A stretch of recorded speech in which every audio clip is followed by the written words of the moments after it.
want to talk to you, Auron, about this. I was debating Grok AI, as one does, the other day. And it was the issue of Zoran Mamdani wants to close Rikers, release all the prisoners. And he says it's because Rikers is an affront to the city. It's terrible. He wants new police stations built. But let's be real. The utopian vision of what the left wants to do isn't actually what they're planning on doing. It's going to be, we're going to release a lot of these criminals. He said crime is a social construct. He says a lot of these people can have deferred programs. Will Chamberlain responded, Trump should federalize New York and take over, put it under federal management before that can happen. Wall Street Mav asked Grok if he could, and Grok said, no, Trump can't, which is stupid because Trump can. And I then got into this debate with the AI, not because I'm like, ooh, I'm going to argue with AI. I wanted the AI to lay out the case of the corporate press mainstream narrative as to why Trump can't use the authority he legally can. And where we ended up was Grok was saying, Trump doesn't have the authority to do it. My response is Abraham Lincoln did. Grok says Abraham Lincoln was fighting a legitimate civil war, which is fascinatingly stupid and incorrect. Abraham Lincoln, after Fort Sumter, suspended habeas corpus from Pennsylvania to D.C. along the rail corridor to protect Union troops from potential sabotage. He had members of the Maryland legislature arrested. This is April of 1861. It was months before the first Battle of Bull Run. No one believed a civil war was possible. Nobody believed it was even happening. In fact, the first use of the term civil war wasn't until 1863. So what would happen? So the way I look at it right now is we very well may be in a civil war if we're following the same context of 1861. That is, Donald Trump is trying to enforce the law. He is sending troops from other states into these blue states. They are resisting. Saboteurs are committing terror attacks against federal law enforcement. If Trump were to suspend habeas corpus, which has already been floated by Trump and Miller, it would be within perfect precedent of what presidents have done before. Do you think I'm missing the mark on this one? Or how do you see what's going on? I mean, look, as a proud son of the South, I'm just glad that everyone's suddenly realizing that Abraham Lincoln was a tyrant. I mean, that's all. That's all I really ask. But no, it is funny to watch all these Democrats suddenly turn into John C. Calhoun. They recognize, states' rights and limiting the federal government. Like, look, you guys have been behind this the whole time. Of course, very pro-Lincoln, reconstructing the South. But it's not just that. We've had Eisenhower and JFK send troops into the South to enforce different court rulings when it came to segregation. These things we've deployed troops into American cities so many times over. When Pat Buchanan gave his speech about the culture war speech about the National Guard taking back LA block by block. So the idea that this is wildly unprecedented is just completely incorrect. And the only answer is ultimately, does the Republican Party have the will to get this done? Would Trump be able to take those slings and arrows? I think overall, when we look at what happened in D.C., the population was happy to be safer. I think the same would probably be true of New York. But the problem is that these people have their safety tied up with all the other voting that they do. They want the benefits. They have all these perceived, carve-outs that they think they're going to get by rejecting Republicans. And so they vote in people who are going to destroy their law and order to get all that other stuff. Earlier today, we were on the Culture War podcast debating Brian Shapiro, largely me debating him over these issues. And one point that I made, because I think Austin was saying that we should have more. I don't think he said balkanization, but people going into areas where they prefer the laws. And I said that's going to lead to civil war. Brian agreed. My point was, you have the United States as a largely monoculture 30 years ago, and the Democrats and Republicans almost completely agreed on everything. They disagreed on the wedge issues. And so when you look at the Pew charts, you can see it's like two bell curves, and they largely overlap. What ends up happening is that because of Democrat and Republican entrenchment in these areas where it's like R plus 30 or D plus 30, and it's actually, I would say it's more a Democrat phenomenon because Republicans don't control cities. They don't control large urban centers.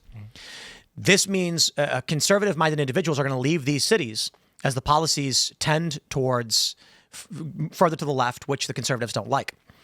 It's exponentially increasing. So what happens now is in New York, 500,000 people left in 2020. Largely conservative-minded people who live in New York. That makes it substantially easier for the left to win in New York. There's no opposition anymore. No politician needs to pander to those conservative people. What ends up happening? The United States as a whole largely agreed. There were red states and blue states, swing states, and wedge issues. But now each state is hyperpolarized. So what happens is where Oregon, you used to have to argue to the conservatives and find the middle ground. With all conservatives leaving, Oregon is now liberal to far left, and the government's going to end up in the staunch leftist position. Conservative states are now going to be moderate conservative to far right and find the staunch conservative position, meaning that each individual state will increasingly become further and further left or right. I actually don't think it's entirely true of the right, because the right is much more morally founded, and I think it's because of religious tradition. But the left is going to go further and further left because they're power and cult-based. You're eventually going to come to a point where the red states will vote for a president like we are now. The president's going to say no more illegal immigration, and the blue states will have gone so far left that every person there and everyone in their government is going to say no to this law. I think that may be what's happening now. And I feel like it's an inevitable reality where the factions will be born. You will have civil war. So we're actually going through a predictable cycle that we've been through before historically. We think of the United States as having this monoculture, but it really didn't for most of its history. That's why federalism worked so well, right? We had these radically different people in these different states. They recognized themselves as Americans. They were distinct from other peoples, but the states were very important. That's why, for instance, somebody like Robert E. Lee, who was one of the most loyal Americans in the world, who was considered to be the top commander and was going to be given control of the Union Army. That's why he went with Virginia, not because he was disloyal to the United States, but he felt his loyalty to his home state more than he felt loyalty to the larger country. And then we see Lincoln come through. You have the Civil War. We have to kind of reunite again. And so you have reconstruction to try to force cultural homogeny back onto the South. Well, that goes for a while. We start to have our differences again. That builds up until World War II. And then after World War II, we have this grand unifying push under FDR. Communication, culture, education, they all get standardized. We get forced back into a monoculture, especially with the rise of radio and television, where now everyone can watch the same things and hear the same things and share the same experiences. But now we're coming back apart again. And so I don't think this is like some strange thing that we're experiencing, but it's just a cycle that we go through over and over again. And you're either going to have that strong unifying presidency that kind of brings the culture back together, or things are going to keep breaking apart more and more. Does this, the way you describe it with these states having their identities, it sounds kind of like that could prevent civil war.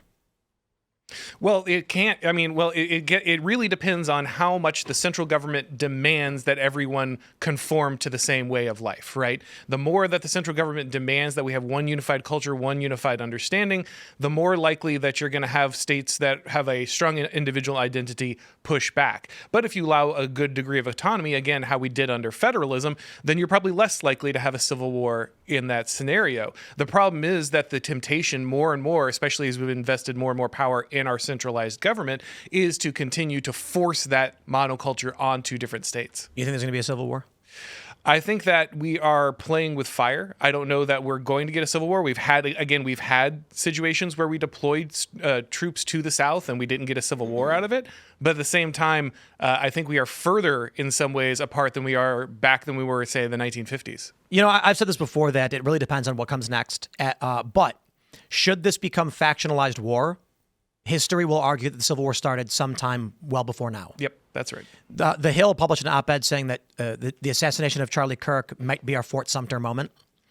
And so the difference with the 1861 versus the Civil Rights era versus now, there were catalysts. 1861, we had Bleeding Kansas, John Brown's raid, and then you had Fort Sumter.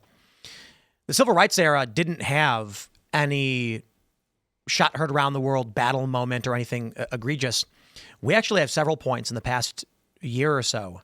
The assassination attempt on Donald Trump, it may have started then. I actually think the assassination of Charlie Kirk will likely be considered the Fort Sumter moment, and it's possible in 100 years, they say, the Second American Civil War started with the assassination of Charlie Kirk. Much like we hear the story of Franz Ferdinand, most people don't really know the full details of what happened. The story's actually pretty crazy. Yeah. The assassins couldn't, they lost him. And it's a comedy of errors. They end up finding him they walk out of a cafe shop after thinking the entire thing has failed, and he's right outside, and that's the only reason they actually are successful. And then they start a world war. Yeah. My question is, what could possibly, the trend I think is obvious. We always say there is no off-ramp. The trend is political violence is becoming more common, more accepted. People are becoming unhinged. I don't see that slowing down. We're in a spiral. So what kind of event or what would have to happen to prevent us from continuing down this path? That's why I don't think it's possible. Right. So we were hoping with a popular victory of Donald Trump, I was like, that's going to send the message that we are the moral majority and we've won. Instead, the response is, I don't care if we're the minority, we're going to kill you. And so you end up with the people voted for Trump, for the Republicans. The Republicans have everything. They've got the majority in the House and the Senate. They've got it in the Supreme Court. They've got the executive branch. And now ICE is enforcing laws that have been on the books for decades. What are the Democrats doing? Freaking out. Double down. Fighting, war, terror. Democrats are obstructing in the administrative level, having their police target federal law enforcement. Their judges are trying to bar Donald Trump's from enacting his authorities under the Constitution.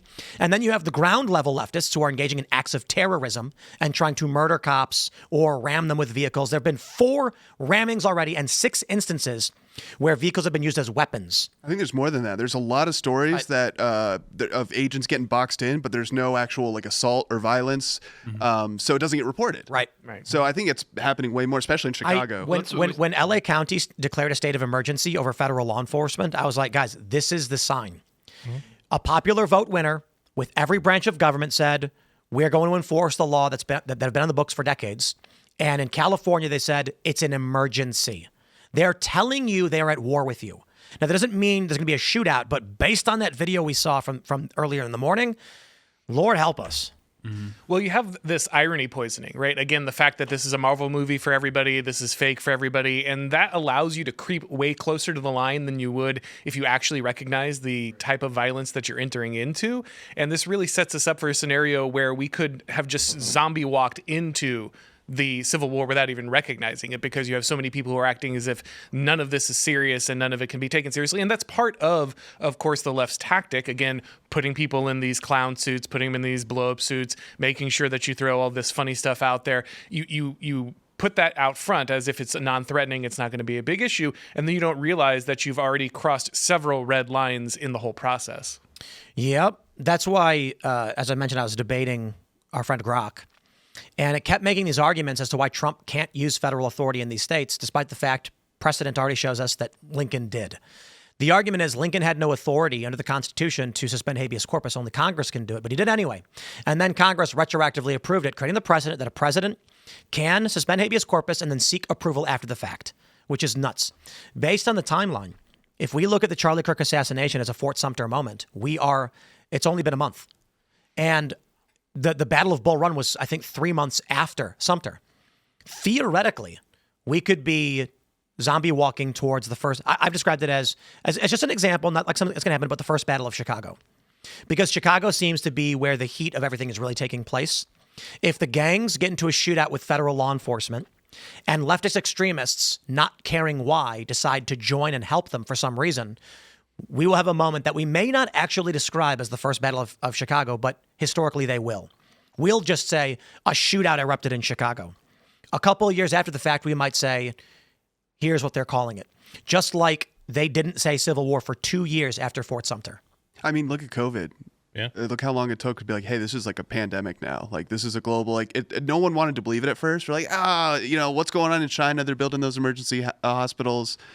It's not going to happen here. And then it was like 2 weeks. And we're like, oh, so no, that stuff about in China, all that news, that was like the warning, Well, and this is why it was so important, and I kept pushing, right after Charlie was shot, we have to take drastic action now, right away. Because the thing that always allows things to escalate is not too much action, too much authority. It's a lack thereof. And whenever you hesitate, you're encouraging this. So by stepping in and taking small actions, you're actually making things worse. It's easier to do more than it is to do less incrementally. That's counterintuitive, but it's absolutely the case, especially when you have control of the executive. You need to take bold action, sweeping action, put this down immediately and cut it off right at the source rather than sitting around and playing footsie with it. That's what they're doing. Yep. That's why I've been saying, Trump needs to send in the troops now and put these jurisdictions under a federal management and declare an insurrection and an emergency. And Trump can come out and, I don't know, but he's playing footsie. And maybe they're waiting for winter. I'm being optimistic when I say that.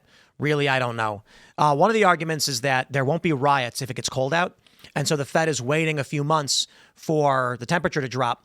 So then places like Chicago, particularly, in Portland a little bit, but Chicago more so, when they take action, the left will not react. New York and Chicago are principal targets. LA is always going to be nice out, so that's hard to deal with. But now is the time to do it. And I think you're right. If the federal government allows this insurrection and this sedition, it will embolden and keep growing. If Trump moves in now and people are like, okay, we're going to stop, the fact that Trump is taking it slow is allowing the left to organize and develop, once again, parallel economics. Yeah. And that's when they finally say, we can fight you. Yeah. Well, I mean, that's why this entire crackdown that we've been pushing for has never really been about punishment. I mean, to a certain degree for some people, I suppose, is a form of vengeance. But the primary objective, like you're saying, is incapacitation. We're trying to incapacitate the enemy. Same thing like when a child is bashing his toy truck on a glass table. You know, when you take him away and take his toy away, you're not punishing him. You're just trying to get him to not break the table. And that is, you know, the mandate for the federal government in this instance. Is like, hey, they're about to break this table. Pull them away. Enough. You got to incapacitate.